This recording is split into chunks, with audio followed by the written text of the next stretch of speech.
할렐루야. 좌우에 계신 분들에게 인사하실 때 당신의 하나님은 살아계신 하나님이십니다. 인사해 주시기 바랍니다.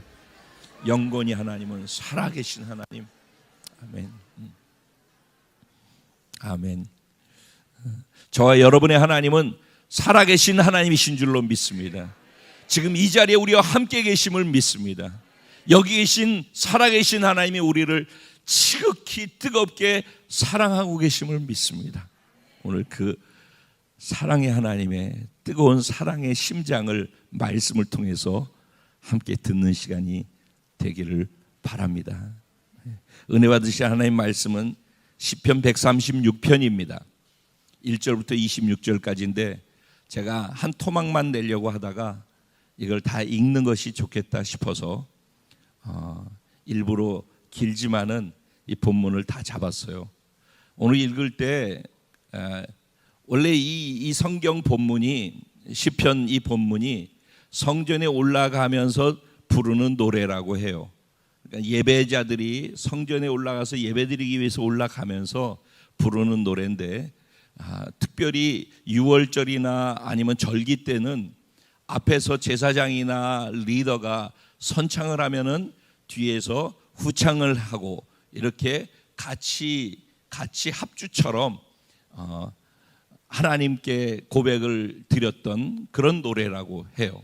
그래서 오늘 우리가 그렇게 한번 하면 좋겠다라는 마음이 들었어요. 그래서 제가 앞에 시작을 하면은 그 인자하심이 영원함이로다는 여러분들이 해주시면 되겠어요. 할 수 있겠습니까?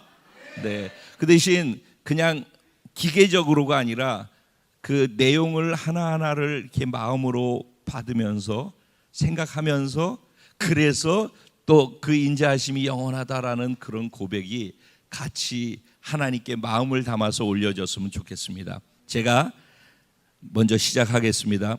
여호와께 감사하라. 그는 선하시며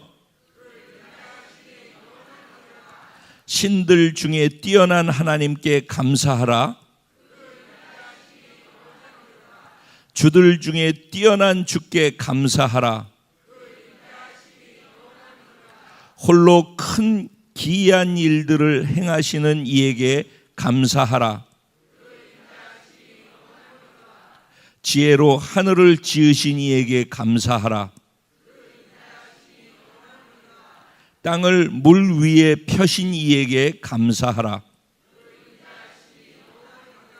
큰 빛들을 지으신 이에게 감사하라. 해로 낮을 주관하게 하신 이에게 감사하라. 달과 별들로 밤을 주관하게 하신 이에게 감사하라. 애굽의 장자를 치신 이에게 감사하라. 이스라엘을 그들 중에서 인도하여 내신 이에게 감사하라. 강한 손과 펴신 팔로 인도하여 내신 이에게 감사하라. 홍해를 가르신 이에게 감사하라. 이스라엘을 그 가운데로 통과하게 하신 이에게 감사하라. 바로와 그의 군대를 홍해에 엎드러뜨리신 이에게 감사하라. 그의 백성을 인도하여 광야를 통과하게 하신 이에게 감사하라. 큰 왕들을 치신 이에게 감사하라. 유명한 왕들을 죽이신 이에게 감사하라. 아모리인의 왕 시온을 죽이신 이에게 감사하라. 바산 왕 옥을 죽이신 이에게 감사하라. 그들의 땅을 기업으로 주신 이에게 감사하라. 곧 그 종 이스라엘에게 기업으로 주신 이에게 감사하라. 우리를 비천한 가운데에서도 기억해 주신 이에게 감사하라. 우리를 우리의 대적에게서 건지신 이에게 감사하라. 모든 육체에게 먹을 것을 주신 이에게 감사하라. 다 같이 하늘의 하나님께 감사하라. 그 인자하심이 영원함이로다. 아멘. 아멘. 아멘. 오늘 이 본문 말씀 가지고 영원히 인자하신 하나님께 영원토록 감사를 드리는 복된 자가 바로 저와 여러분입니다. 이런 제목으로 주시는 하나님의 마음을 나누려고 합니다.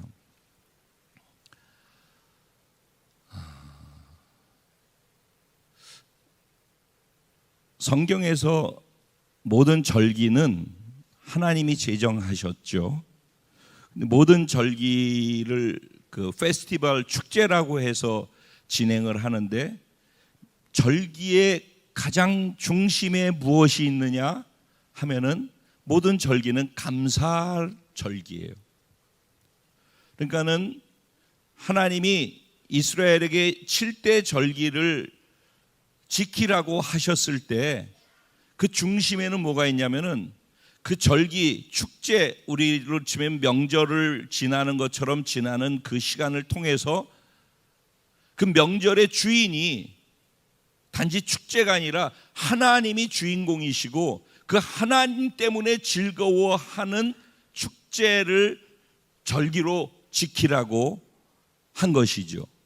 그래서 하나님을 즐거워하면서 우리에게 그 하나님께 감사하는 마음을 가지고 하나님께 이 절기를 지키라라고 요구를 하셨어요. 그래서 사실은 성경에 있는 모든 절기들을 보면은 다 감사로 그렇게 이어지게 되어 있어요. 그러면 이 7개 절기가 1년 중에서 계속 되어지는 거잖아요.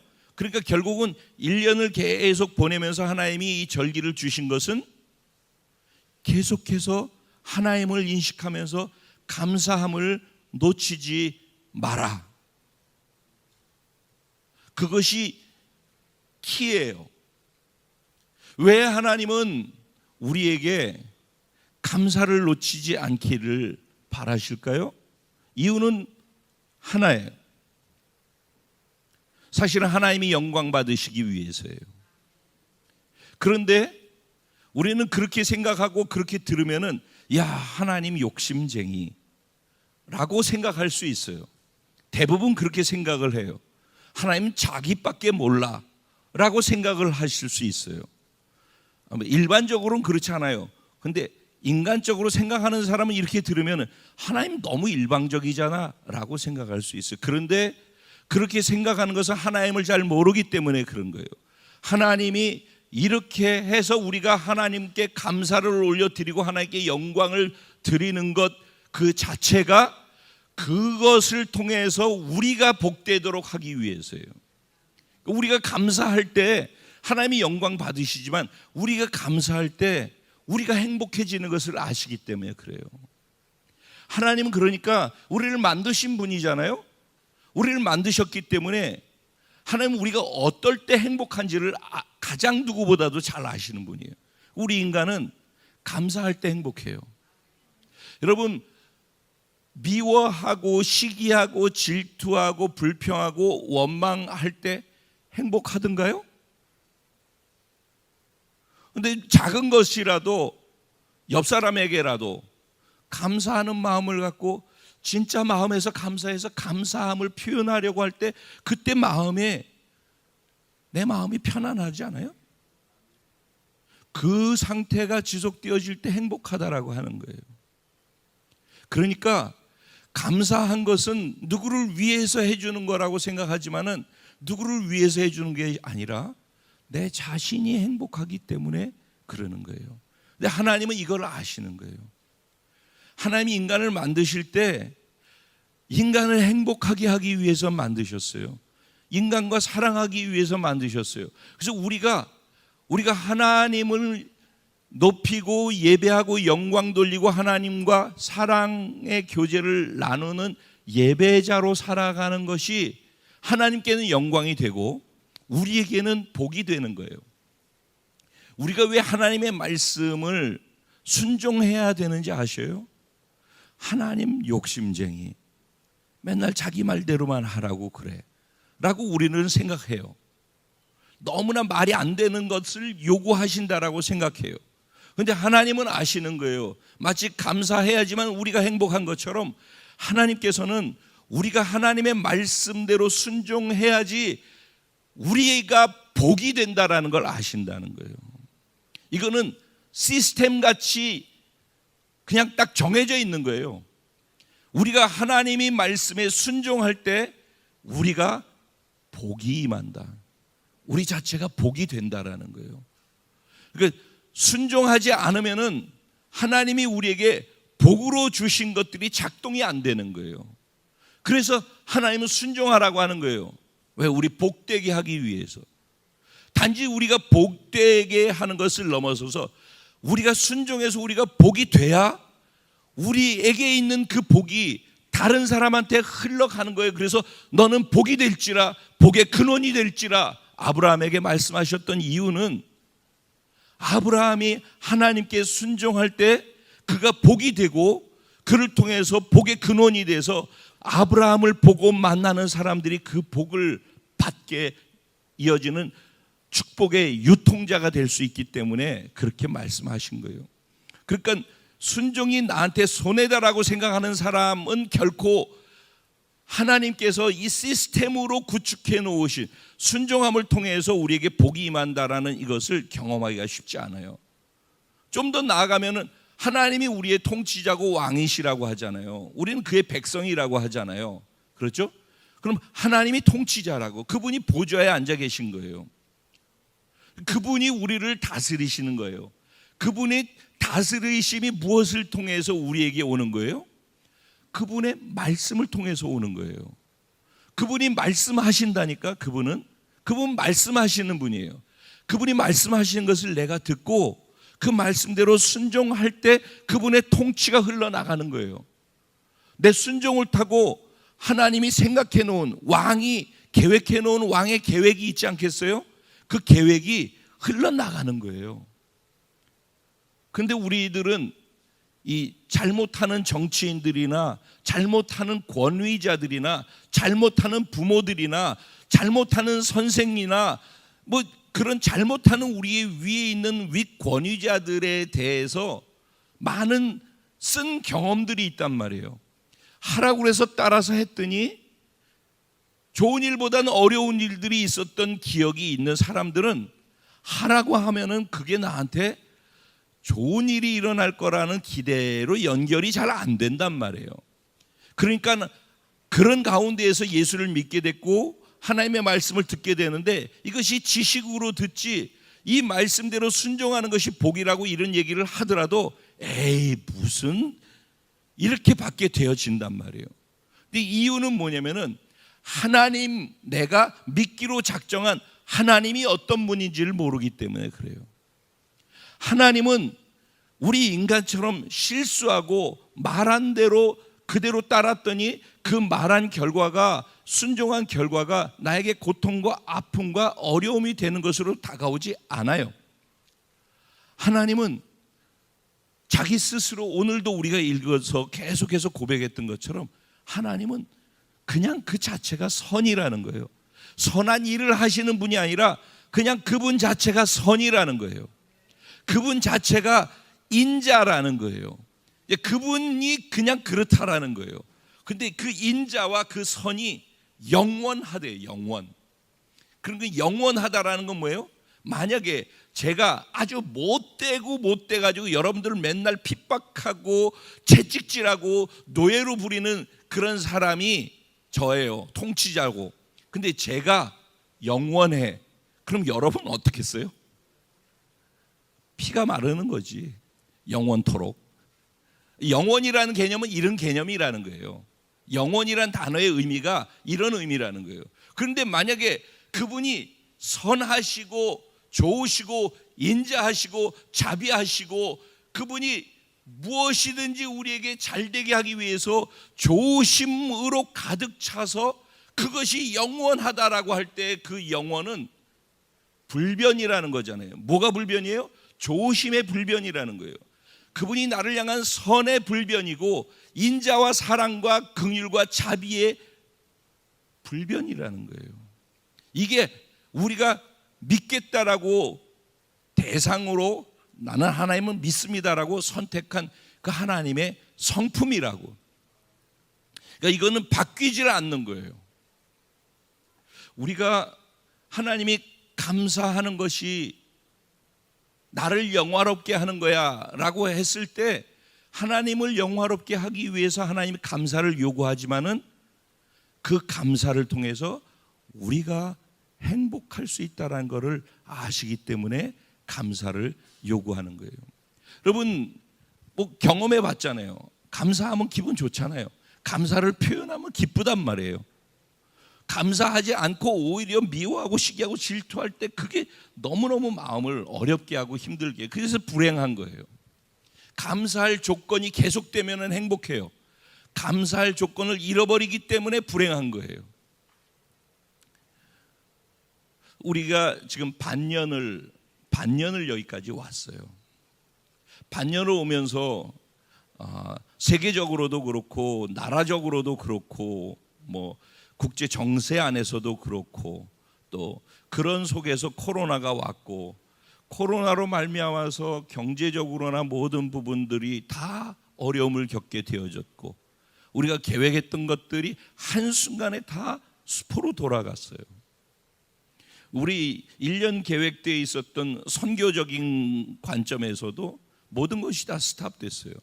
제가 가족을 만나러 가기로 했던 그 1년에 2번 가는 그 계획도 스탑되어져 있어요.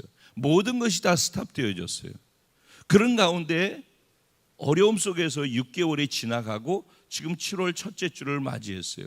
그러면 이 안에서 우리가 샘하려고 할 때 감사로 샘을 해야 되지 않겠어요? 그런데 여러분들은 오늘을 맞이해서 반년을 보내고서 보낸 반년을 생각하면서 감사할 거리가 많나요? 아니면 마음에 불편한 것이, 마음에 어려운 것이 더 많이 있을까요? 반년 결산. 어쩌면 오늘이 반년 결산의 날일 수도 있거든요. 여러분들은 어떠신가 모르겠어요. 저도 사실은 막 바쁘게 정신없이 오면서 저 스스로도 감사라는 단어를 잊어버렸던 것 같아요. 마치 감사는 당연히 감사하면 행복한데 근데 감사해야 된다라고 하고 감사 주일 때 되면은 감사에 대해서 듣고 저는 감사를 묵상하면서 감사를 여러분들한테 이렇게 소중한 거라고 말씀을 전하거든요. 그때 제가 정말 진심이거든요. 그리고 어젯밤에도 밤 꼬박 거의 새면서 제가 설교를 준비하는 게 아니라 감사해야지 행복한데 이런 어려운 상황 속에서 어떻게 저와 우리 성도님들이 감사할 수 있게 해드릴 수 있을까? 설교가 아니라 진짜 감사하면서 살게 해주려면은 내가 어떤 식으로 말씀을 전해야지 서로 이것을 공감하고 정말 감사하는 것을 놓치는 것이 죽음이라고 생각하고 그냥 이를 악물고 감사를 지키면서 살아갈 수 있을까? 그래서 결국은 행복하게 해줄 수 있을 터인데 그러면은 이게 이제 제가 잠을 잘 못 잤어요. 그래서 사실은 말씀을 준비하는 게 어려운 게 아니라 이것을 어떻게 전달해서 공감해서 실제 감사하면서 사는 삶을 살게 할 수 있을까가 고민이 되는 거예요. 어쨌든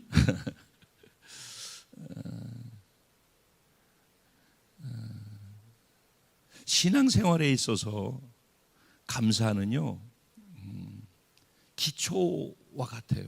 내 신앙생활이 바르게 가고 있는가?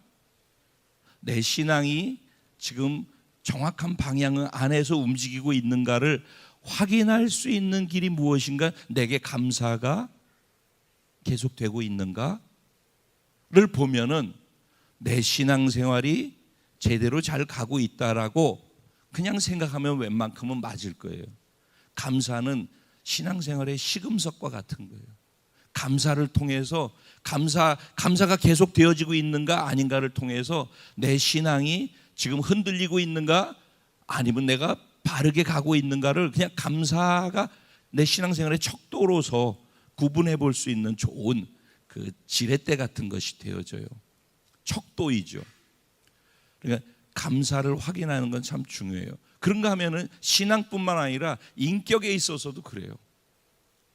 인간관계 하는 데 있어서 작은 것에서도 감사를 찾아내서 마음으로 감사할 수 있다면은 그 사람의 인간관계 속에서 좋은 일들이 더 많이 있을 거라고 생각해요.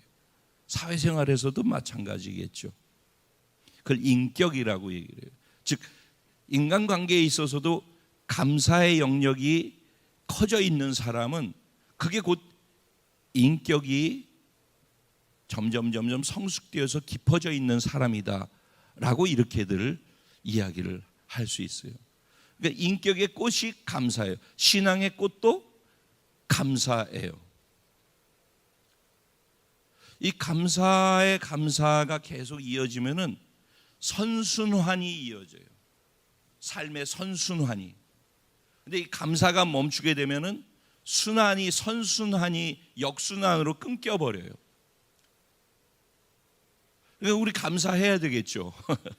그렇죠. 감사하는 게 행복의 지름길이야. 감사하는 게 행복하게 살 수 있는 길이라니까. 거기에 대해서는 동의하시나요? 예, 맞아요. 감사합니다. 이렇게 크게 동의를 해주셔서 제가 얼마나 위로가 됐는지 몰라요.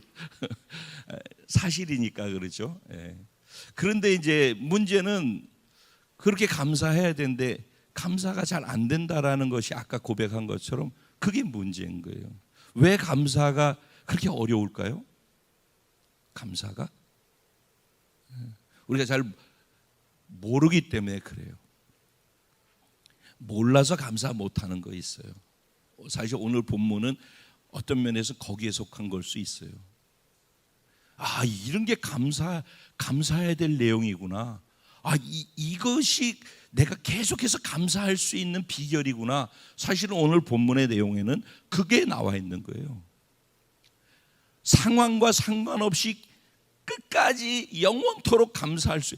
우리가 구원받았으니까는 영원한 생명을 가졌잖아요. 그렇죠? 그러니까는 죽어도 천국 가잖아요. 영원한 하나님의 나라. 그럼 거기 가서 영원히 하나님 앞에서 우리가 예배드리고 하나님과 함께 있으면서 감사할 거 아니에요. 영원토록 감사할 수 있어요. 그리고 하나님은 무조건 감사의 대상이 돼요. 그분은. 그러니까 그래서 제목이 그렇게 나온 거예요. 그렇게 계속 유지할 수 있는 게 복이라는 거죠. 무지해서 감사할 수 없어요. 그런가 하면 교만하면은 감사할 수가 없어요. 감사가 안 되게 돼 있어요. 교만이 어디로부터 오는지 아시죠? 제가 이거를 보여주려고 그랬는데 제 거 이게 가려져 있어가지고 안 보이는데 우리 다정 전도사님 거를 보면은 잘 보여요. 잠깐 빌릴게요. 고맙습니다. 이게 지금 뭐죠? 핸드폰이에요. 메이커가 뭐예요? 아이폰. 예, 아이폰 맞죠? 여기 뭐가 그려져 있어요? 예, 애플사에서 나온 거예요. 여기 보면은 이 사과가 있는데 한 입 베어 먹은 사과예요. 이건 만들 때부터 최초의 인간인 아담과 하와가 이 사과를 베어 먹은 거, 그걸 형상화한 거예요. 그래서 한 입 베어 먹었죠. 애플사에서 만들어내는 모든 것은 이름이 뭐예요? 이게 뭐예요? 아이폰, 그렇죠? 아이패드, 그렇죠? 아이팟, 그렇죠? 다 I예요. 영어로 I. 뭐예요? 나. 선악과를 따먹은 결과는 뭐예요? 하나님이 없어지고 I가 생겨나는 거예요. 그러니까 이 애플사의 그 방향성은 뭐예요? 회사의 방향성은 아이를 극대화시키는 거예요. 나를. 그리고 우리는 이걸 가지고 있으면 행복해질 거라고 생각하고 있어요. 그러죠? 나를 가지면. 그래 오늘날 인문학도 그렇고 모든 것은 다 나예요, 나. 내 멋대로 하면 돼. 내가 하고 싶은 대로 하면 돼. 그래서 자기를 찾게 만들고 자기가 곧 하고 싶은 대로 하면 되는 거예요. 그게 곧 신이 되어지는 과정이에요.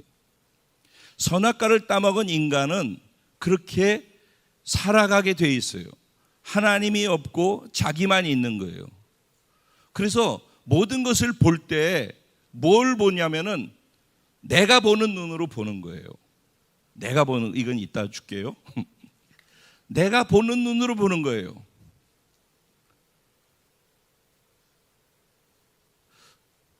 올해 우리가 방향을 잡았어요. 하나님 주신 것으로. 말이 얼마나 중요한지에 대해서 얘기했죠. 그래서 감사를 얘기한 것처럼 말의 중요성을 얘기했어요. 그리고 올해는 우리가 말한 대로 하나님이 그대로 해주신다. 올해는 혀의 해다. 그러니까 말을 잘 해라. 6개월 동안 우리 말한 거를 쫙 내 앞에다 녹음기를 틀어놓는다면은 거기서 살리는 말, 세우는 말, 복된 말, 축복하는 말, 이런 것들을 한 사람들은 6개월 동안에 축복되고 복된 일들을 만들어 놓았을 거라고 저는 믿어요. 근데 만약에 그렇지 않고 부정적인 얘기하고 어려운 얘기하고 불평하고 원망하고 이런 것들로서 뒤에 가서 뒷말하면서 이렇게 보낸 사람은 그게 연말 결산할 때 가서 그게 청구서로 나올 거예요. 근데 아직은 기회가 있어요. 지금 반이 지나갔지만 반이 남아있기 때문에 반밖에 안 지나간 거예요. 할렐루야.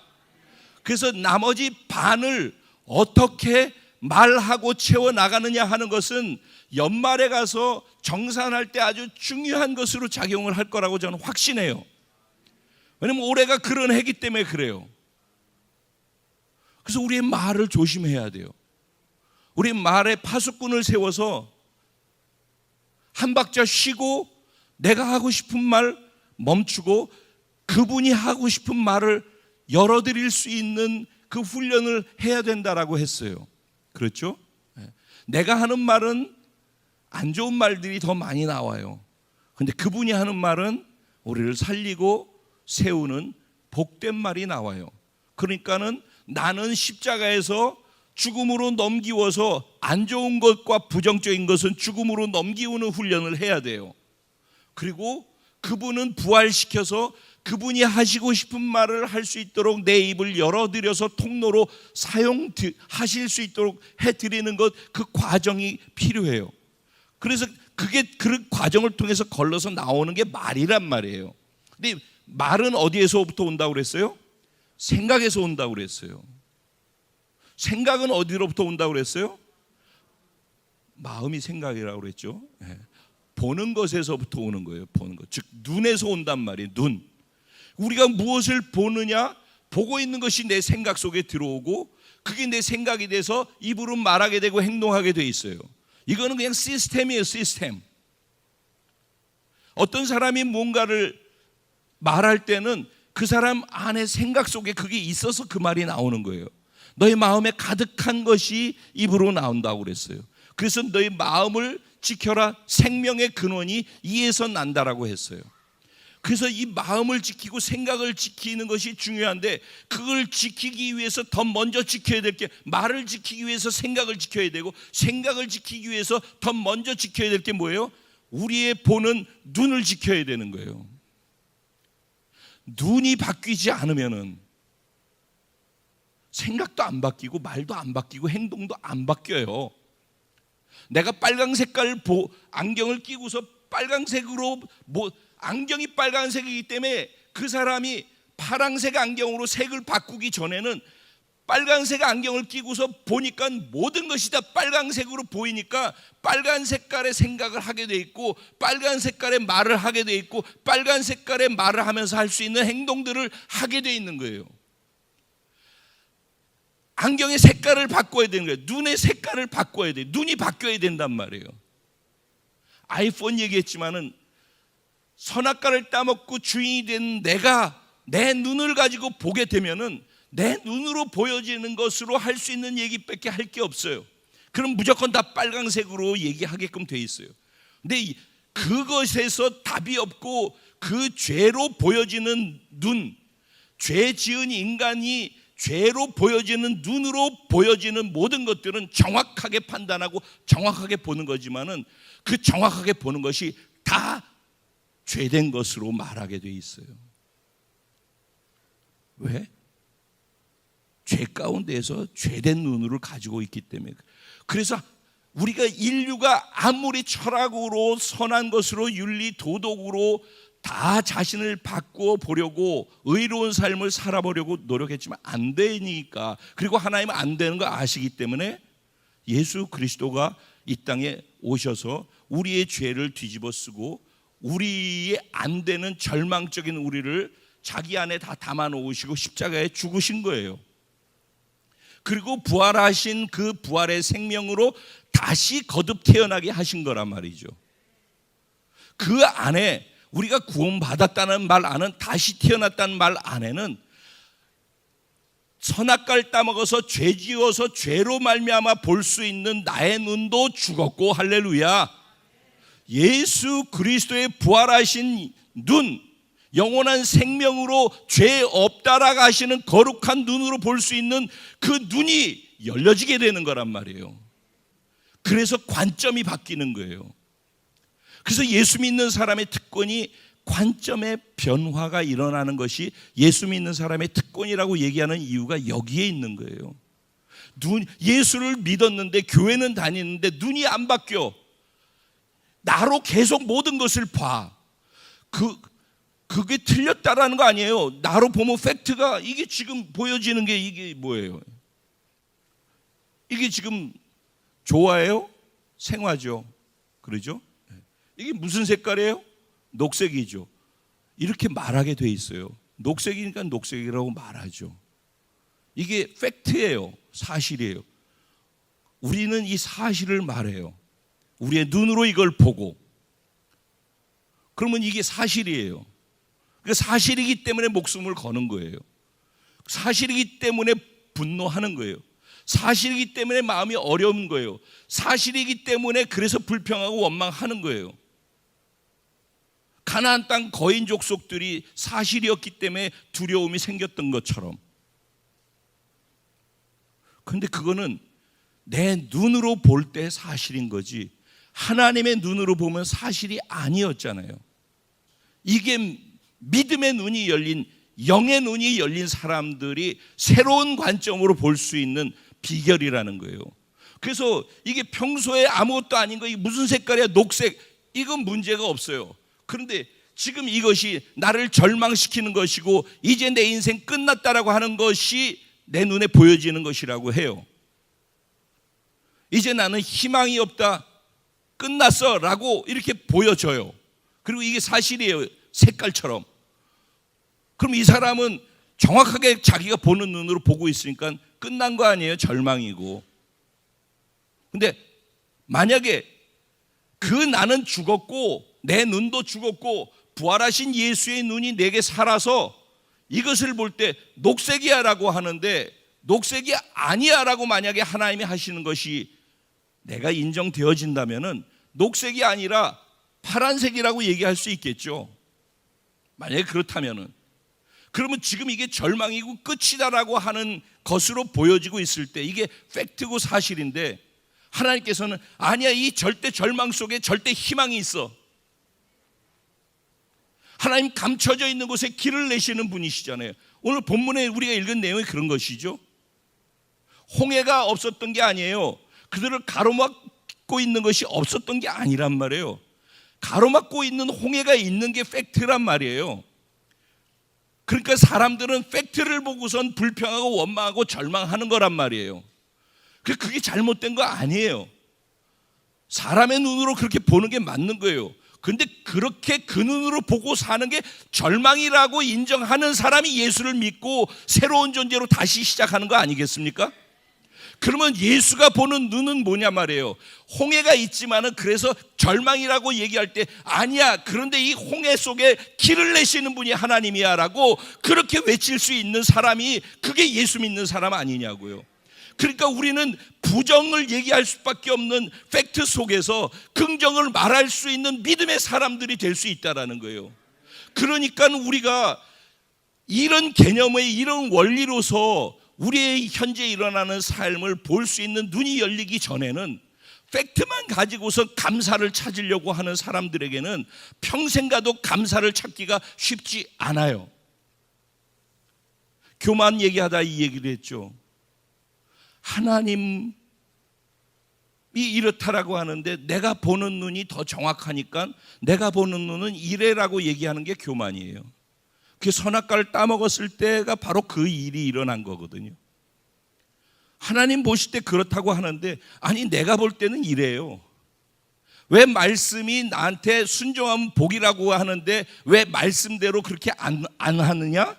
왜냐하면 하나님이 그렇게 말씀하시면 그렇게 하면은 나한테 어떻게 그 현실이 이런데 그렇게 하면 안 되는 거잖아요. 어떻게 살아요 그런데 라고 생각하는 내 생각이 있단 말이에요. 그러니까 내 생각이 하나님의 말씀과 충돌하게 돼 있다니까. 그러니까 충돌하는 내 안에서 결국은 둘 중에 선택을 해야 되는데 하나님의 말씀이 아니라 내가 보는 팩트에 의해서 움직이잖아요. 이건 믿음이라고 하지 않죠. 이것은. 그래서 하나님보다 높아져 있는 나의 생각, 내 감정, 나의 의지, 나의 말, 행동이 다 교만으로부터 비롯되어진다라는 거죠. 그래서 이런 것들이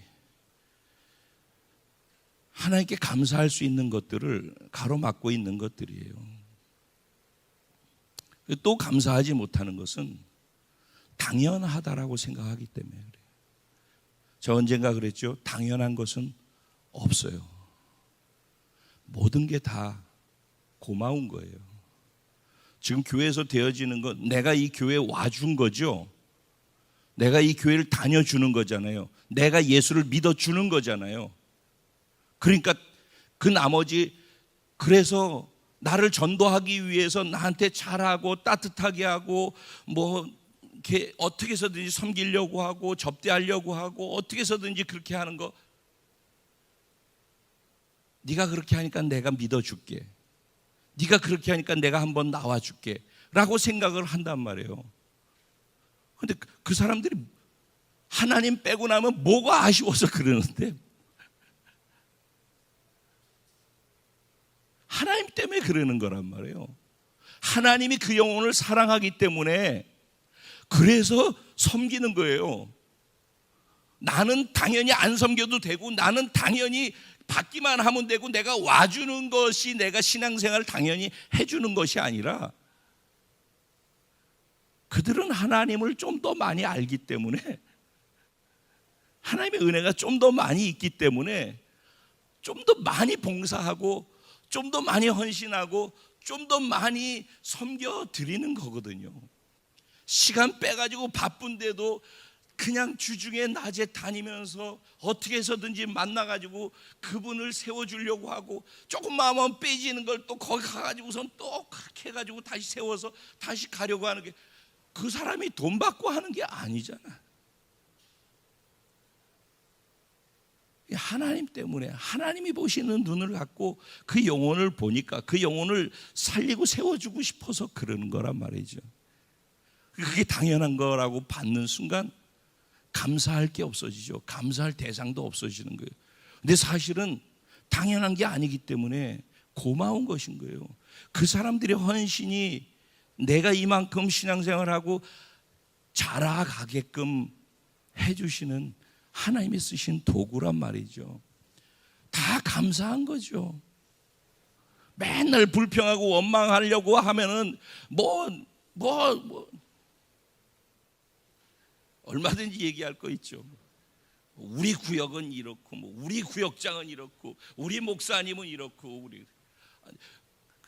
나는 그러면은 그렇게 하는 본인은 당연한 건 없다니까. 당연한 거 없음. 그래서 누군가 나보다 더 움직이고 있는 분들이 있다면은 무조건 다 고마워해야 될 대상인 거예요, 사실은. 오늘 우리가 예배드리고 있는데 이런 은혜스러운 예배를 드리고 있다는 건 누가 보이지 않는 누군가가 난 여기서 참석하는 것으로도 내가 여기에 오늘 예배를 드려줬는데라고 생각할 수 있지만은 누군가 많은 사람의 희생과 여기 헌신과 여기 보이지 않는 데 청소하고 닦고 쓸고 뭐 이런 것 다 보이지 않는 것 속에서, 그러면 다 보이지 않는 것 속에서 준비한 모든 사람들의 수고가 하나로 모아져 가지고선 참석만 한 분들에게는 이런 은혜를 경험하게끔 해주는 거란 말이죠. 그러니까 내가 참석한 게 당연한 거고 그들은 그 자리에서 원래 그거 하고 있으니까 그게 당연한 게 아니라고요. 다 고마운 거지. 이거를 당연한 게 없다라고 생각하고서 하나하나씩 생각하기 시작해야지 고마움을 표현할 수 있는 가능성도 생기는 거예요. 그래야지 그 공동체가 건강하고 풍요로운 공동체가 되어져 가는 거죠. 그리고 또 감사하는 데 있어서 중요한 부분은 뭐냐면은 내가 좋다라고 여기는 것, 내가 이건 안 좋다라고 여기는 것, 이런 구분점들이 있잖아요, 우리가. 그죠? 살다 보면 그런 게 있어요. 근데 사실은 우리가 하나님을 믿는 사람이라면은 이게 좋다, 좋지 않다라고 하는 그 구분점과 상관없이 감사할 수 있어야 돼요.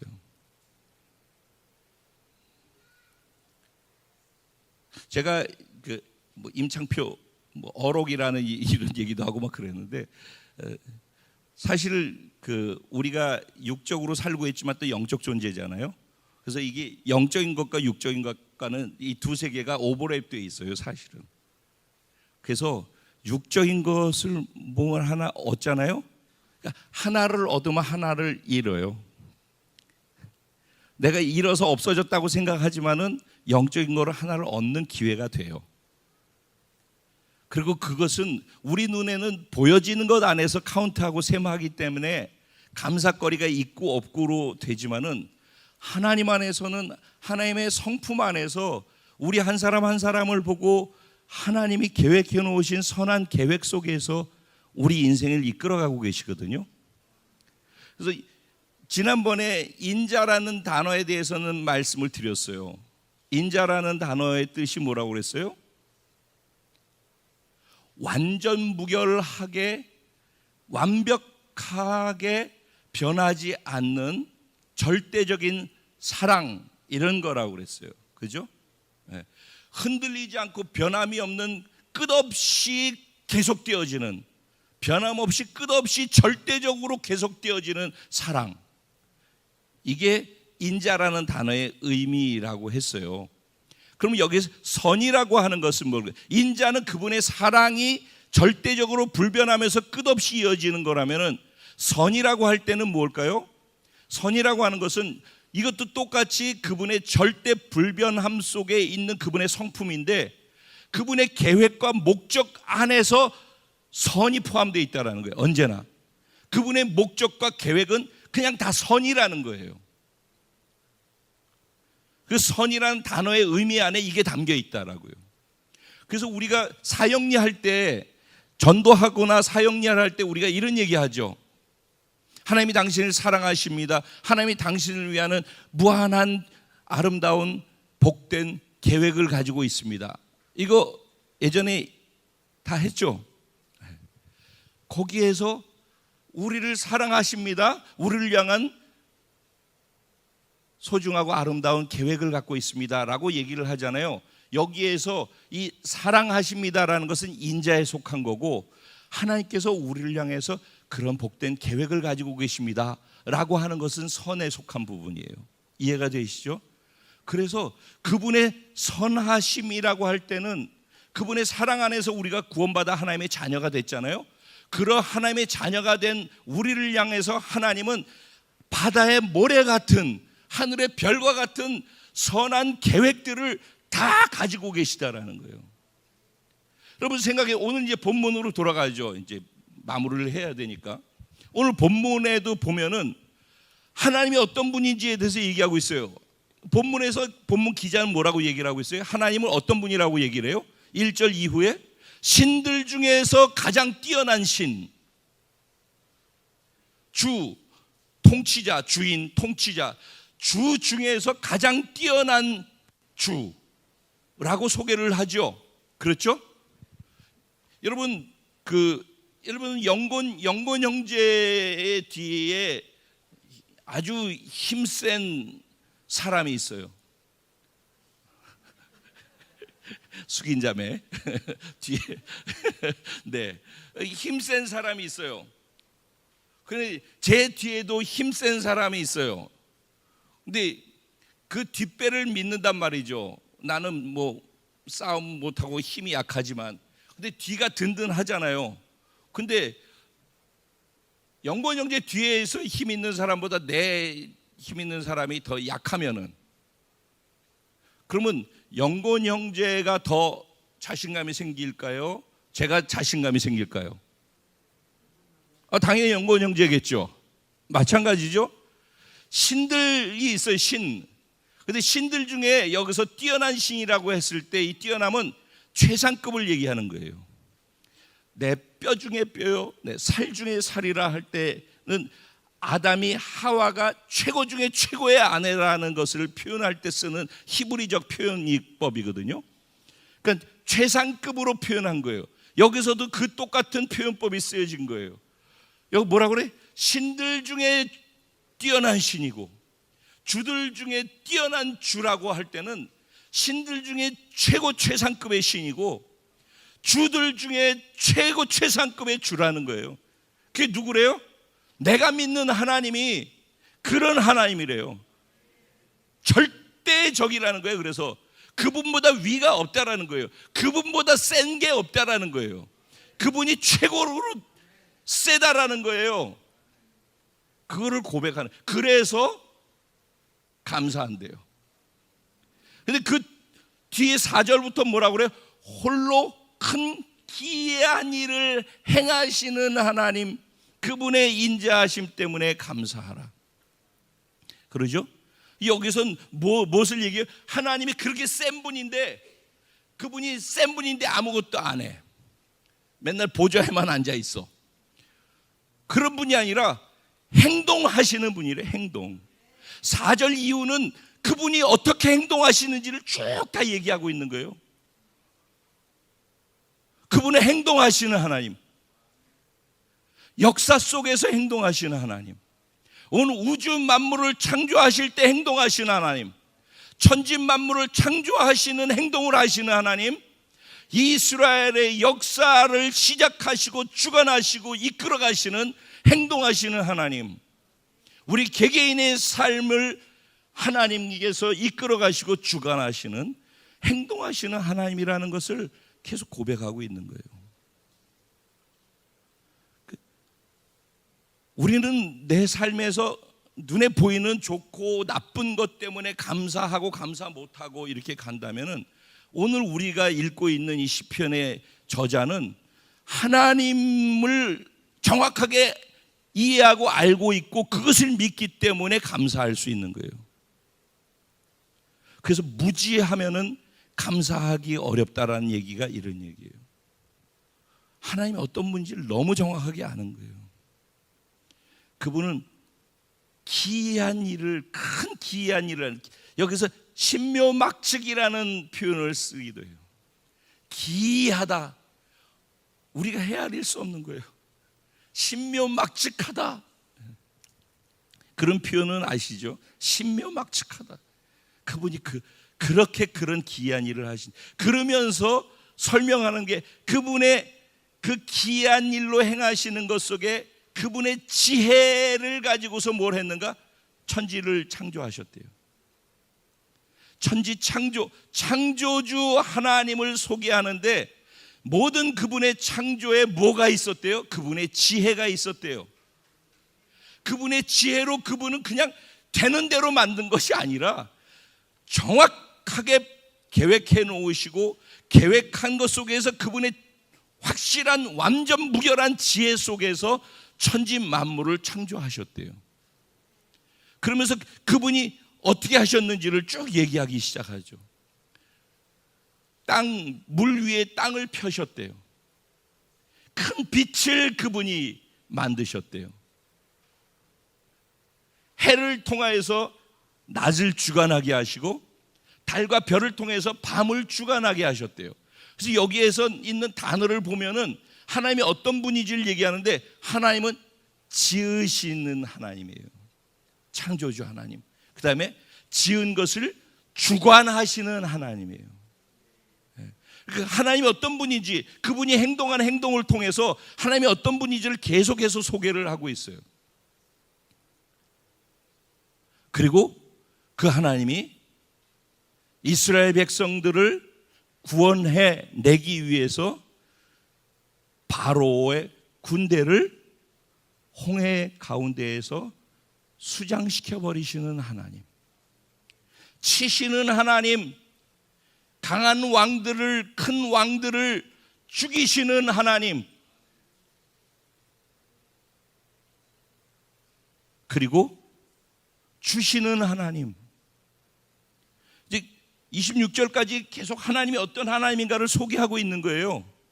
근데 그 어떤 하나님인가를 소개하는데, 하나님은 우리를, 천지를 창조하시면서 우리를 사랑으로 만드신 하나님이란 말이에요. 그리고 우리를 주관하시는 하나님이란 말이에요. 근데 우리가 그 하나님의 사랑에서부터 벗어나서 죄를 지었잖아요. 그때 우리 죄를 용서해 주시고 죄 가운데에서 사단의 노예로 있는 여기에서 우리를 빼내주시는 하나님이에요. 건져주시는 하나님이라고 소개를 하기도 하죠. 그래서 우리를 그때부터 인도하기 시작해요. 그래서 인도해내시는 하나님을 계속 얘기하셔요. 그러다가 그 인도해내셔서 하나님의 발걸음 따라 움직이고 있는 우리를 공격하러 오는 모든 큰 왕들과 유명한 왕들을 죽이시고 치셔서 우리를 지키시고 보호해 주시는 하나님이라는 것을 얘기하고 있는 거예요. 그런가 하면 우리가 어려움을 겪고 있을 때 우리를 혼자 두지 아니하시고 비천한 곳에 있는 우리를 기억하시는 하나님이에요. 하나님은 어떻게 나를 이렇게 두실 수 있습니까? 하나님 나를 잊으신 거 아닙니까? 언제까지 얼굴을 내게서 숨기시겠습니까? 하나님 나를 잊으신 거 아니에요? 아니, 하나님은 우리가 그런 비천함 속에 있을 때도 기억하고 계신 하나님이라는 거예요. 그리고 그 다음에 뭘 얘기해요? 주시는 하나님, 땅을 기업으로 주시는 하나님, 우리가 이 땅에서 사는 동안에 필요한 모든 육체에게 먹을 수 있는 식물을 공급해 주시는 하나님. 그러니까 하나님을 계속해서 여기서 소개를 하고 있는 거예요. 그런데 처음에는 하나님이 어떤 분인지로 인해서 감사했잖아요. 그 뒤에는 무엇 때문에 감사하죠? 하나님이 행하신 일 때문에 감사한단 말이에요. 그렇죠?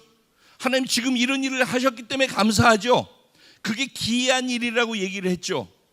그러고 난 다음에 여기에 행하신 일 때문에 감사하는데 그 내용들을 자세히 살펴보면요, 사실은 행하신 일 때문에 감사하는 게 아니에요. 그 행하신 일이 하나님의 인자하신 성품 때문에 그런 일들을 행하게 됐다라는 것으로 인하여서 감사하는 거예요. 잘 보세요. 하나님이 어떤 일을 하실 때 그 하신 일 때문에 감사하는 게 아니라 그 어떤 일을 행하시는 것 그 안에 그 내면의 뿌리 속에 그분의 성품, 선함과 인자하심 속에서부터 행함이 바깥으로 표출되어 나온다는 거예요. 아까 우리 인간들이 말하는 것이 결국은 우리의 내면의 생각 속에서부터 내재된 것이 바깥으로 나온다고 그랬잖아요. 마찬가지로 하나님도 마찬가지예요. 하나님도 겉으로 행해서 보여지는 것들이 우리에게 좋아 보이는 것들이 막 소개됐는데, 사실은 그 겉으로 좋아 보이는 것들로 소개되어진 것이 드러나게 되는 그 배후의 뿌리는 뭐였냐면 하나님의 성품 때문에 그런 행동들이 나왔다라는 것을 이야기하면서 그것 때문에 감사하다고 얘기를 하는 거예요. 그러니까 지금 이거 시편을 쓰고 있는 사람은 겉으로 보여지는 그 행동이 하나님의 행하신 것으로 인해서 내가 어떤 유익을 경험하고 있는 것 때문이 아니라 그 행하시는 것 안에 하나님의 성품에 의해서 이것이 되어진다라는 걸 알고 있는 거예요. 이건 아주 높은 차원의 신앙 상태라고 생각을 해요. 그래서 제가, 여러분 기억나시죠? 제가 말씀 전할 때마다 하나님 그분을 알아가야 된다고, 그분과의 친밀감으로 더 깊이 들어가야 된다고, 그러려면은 그분의 성품을 하나하나 알아가야 된다고, 제가 이런 표현을 여러 번 썼어요. 근데 이게 엄청 중요한 얘기를 하는 건데 이걸 관심 있게 듣는 분이 얼마나 있는지는 제가 모르겠어요. 그분을 자비면 자비라고 하는 그 성품을 성경 속에서 그분의 자비하심이 어떤 것인지를 알아가야 돼요. 그래서 하나님의 자비라고 하는 그 하나를 정확하게 알기만 하더라도 하나님의 그 자비는 나를 지금 내가 힘든 이 상황 속에 그냥 두지 않으시고 이 속에서 하나님의 자비가 있을 거야 를 믿을 수 있게 된단 말이에요. 여러분, 지금 나오는 모든 것은요, 하나님이 천지를 창조하셨다라는 것을 소개했죠. 그리고 이스라엘이라는 한 나라를 통치하고 다스리시고 주관하시고 인도하시고 보호하시고 공급하신다라는 것에 대한 얘기가 나왔죠. 그리고 개인이 비천한 데 빠져 있을 때 그를 어떻게 기억하시고 그를 비천 가운데 둔 그 대적들을 쳐서 건져내시는 하나님이라는 것과 그에게 필요한 것을 공급하시는 하나님이라는 것을 얘기했잖아요. 그렇죠? 그러니까 지금 뭐예요? 한 나라의 역사 속에서 행하시는 하나님, 한 개인의 삶 속에서 행하시는 하나님, 그 하나님은 온 우주 만물을 창조하시고 통치하고 다스리신 하나님이라는 것으로 소개하고 있는 것이에요. 그런데 지금 이런 인류 역사 속에서, 개인 속에서, 그리고 온 우주를 만드시는 그 속에서 하나님은 하나님의 성품 안에서 이 모든 것들을 하신다는 거예요. 그 성품의 뿌리는 뭐라고요? 그분의 선과 인자하심이라는 거예요. 그건 결코 변치 않는다는 거예요. 그래서 하나님의 절대 주권이라는 단어가 이해되어지기 시작하는 거예요. 그분의 절대 주권이라고 할 때 폭군 같은 느낌이 아니라 이 선과 이 흔들리지 않는 불변하는 영원한 사랑을 근거해서 우리 가운데 절대 주권을 갖고서 행하신다라는 것을 이해할 때 그분의 절대 주권에 대한 인정이 절대 순종을 만들어내는 거예요. 그래서 내 삶 속에서 때로는 내가 이해할 수 없는 낯선 상황들을 만나게 됐을 때에도 하나님을 신뢰한다면은 이 가운데 하나님의 선하심이 있어. 하나님의 계획이 이 안에 있어. 그리고 하나님이 나를 향한 그 인자하심은 불변하는 거야. 그러니까 이 안에 담긴 하나님의 뜻이 있고 이 안에 하나님이 나를 빚어서 선한 것으로 인도하여 가실 거예요. 제 평생에 제 삶을 붙들고 오게 했던 제가 사랑하는 성경 구절이 로마서 8장 28절 말씀이에요. 우리가 알거니와 하나님을 사랑하는 자 곧 그 뜻대로 부르심을 입은 자들에게는 모든 것이 합력해서 선을 이루느니라. 저는 어떤 상황이 올 때 그 상황이 이거냐 저거냐, 이렇게 하는 게 맞아요 이렇게 하는 게 맞아요 라고 그 둘 사이에서 고민하고 갈등해야 될 때가 있어요, 선택하다 보면. 그런데 저는 이때 언제까지는 이것을 고민을 많이 했었어요. 이걸 놓고 금식도 하기도 했었어요. 근데 언제 이후로부터는 이것 때문에 뭐가 맞느냐를 놓고 고민하기보다는 하나님을 지금 이 시간 내가 진심으로 사랑하고 있는가를 확인하는 데 내 마음과 시간을 더 써요. 하나님을 사랑하는 자 곧 그 뜻대로 부르심을 입은 자들에게는 모든 것이 합력해서 선을 이룬다라는 말씀을 저는 믿기 때문에 그래요. 왜냐하면 뭐가 맞느냐가 중요한 게 아니라 내가 하나님을 사랑하면 내가 선택한 이것을 통해서 하나님은 결국은 합력해서 선을 이룬다라고 말씀하셨기 때문에 저는 그걸 믿는 거예요. 그래서 하나님의 주권을 신뢰할 수 있게 되는 거죠. 하나님 선이시니까, 하나님 종국의 선으로 나를 이끌어 가실 거니까, 그리고 하나님은 영원까지 나를 사랑하는 그 사랑을 변치 않으실 거니까 라고 저는 그걸 믿는단 말이죠. 이 속에서 우리가 당면하고 있는 모든 상황들을 감사로 소화시킬 수 있는 비결이 담겨 있다라고 생각을 합니다. 감사는 우리 삶을 풍요롭게 해요. 행복이 그냥 넘쳐나는 거예요. 한번 해보세요. 결론입니다. 근데 왜 감사가 이렇게 어려운가 하면요, 제가 아까 얘기했잖아요. 나 그분으로 보는 거, 내 눈으로 보는 거. 그래서 우리는 죄 가운데 있기 때문에 내 눈으로 보잖아요. 그러면 무조건 부정으로 보이게 돼 있어요. 옳고 그름으로 보기 때문에. 선악과를 따먹으면은 옳고 그름을 분별할 수 있게 되어지잖아요. 그래서 옳고 그름으로 그 늪에 빠져요.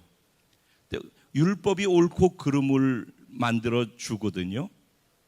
근데 율법은 거울에서 서서 여기 뭐가 묻었는지를 볼 수 있도록 지적은 해줄 수 있지만 그 사람을 살리고 세우고 변화시킬 수는 없어요.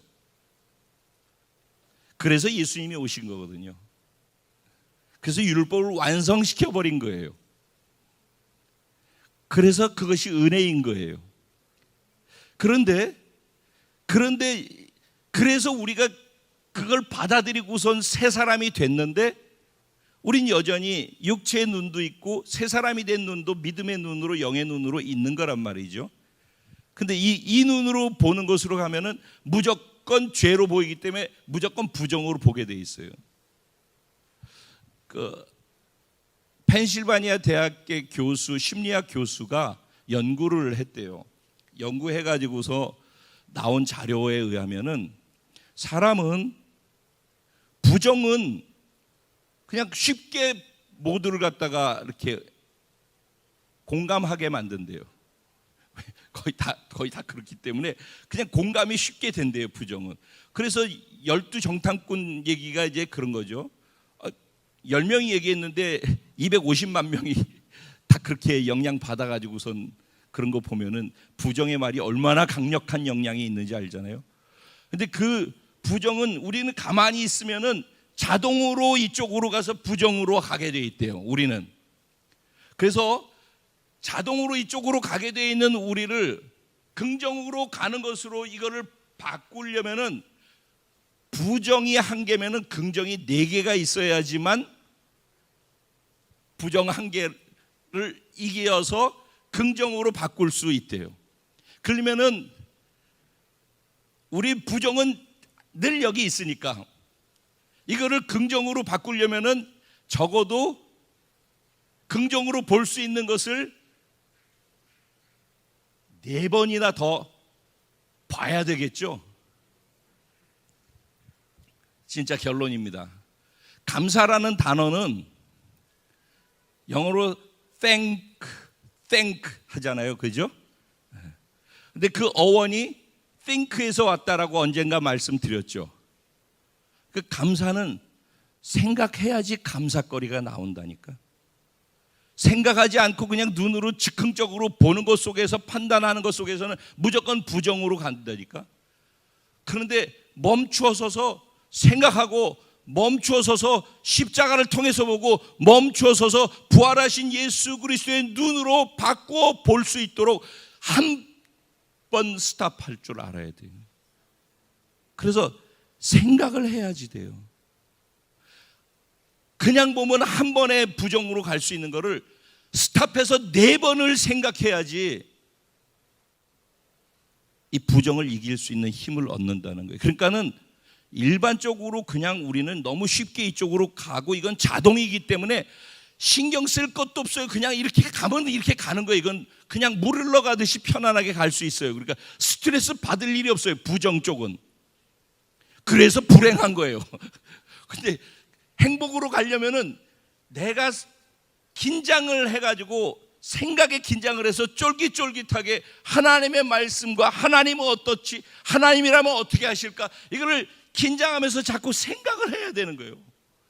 그리고 하나님의 말씀을 내 안에 두고 그 말씀을 생각해서 걸러내려고 하는 자기 의지적인 자기와의 노력과 싸움이 최소한도 있어야지 그게 긍정으로 보고 말할 수 있는 가능성의 영역으로 넘어가니까, 긍정이 보이니까 감사가 보이고, 감사를 말할 수 있고 표현할 수 있는 것들로 가게 돼서 삶이 풍요롭고 행복한 쪽으로 이동할 수 있는 가능성이 생긴다라는 겁니다.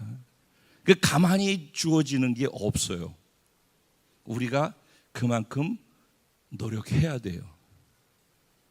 신앙생활을 교회 주일날만 왔다 갔다 하는 것으로 하늘에서 뭐가 뚝 떨어질 거라고 기대하고서 신앙생활을 하면은 몇십 년이 지나도 늘 거기서 거기지 어떤 변화를 경험하기가 어려울 거예요. 하지만은 제가 늘 얘기하잖아요.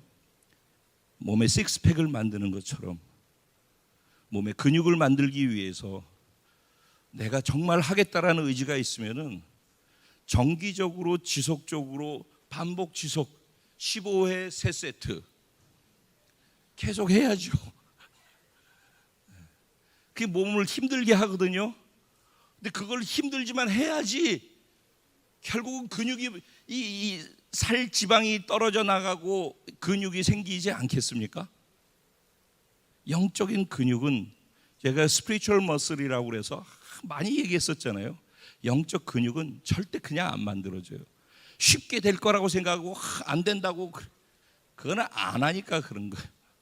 근데 이것이 맞는 길이고 이쪽으로 가야지 복이 되고 이쪽으로 가야지 감사할 수 있어서 행복하고 정말 나는 그렇게 살고 싶은 것이 진짜 맞다면은, 그리고 하나님이 절대 주권을 인정하고 그분의 선하심과 인자하심 속에 내가 있고 그 속에서 하나님께서 하시는 나에게 주신 말씀이라고 정말로 인정하고 믿는다면은 힘들지만은 그것을 하려고 하고 노력해야 되는 거예요.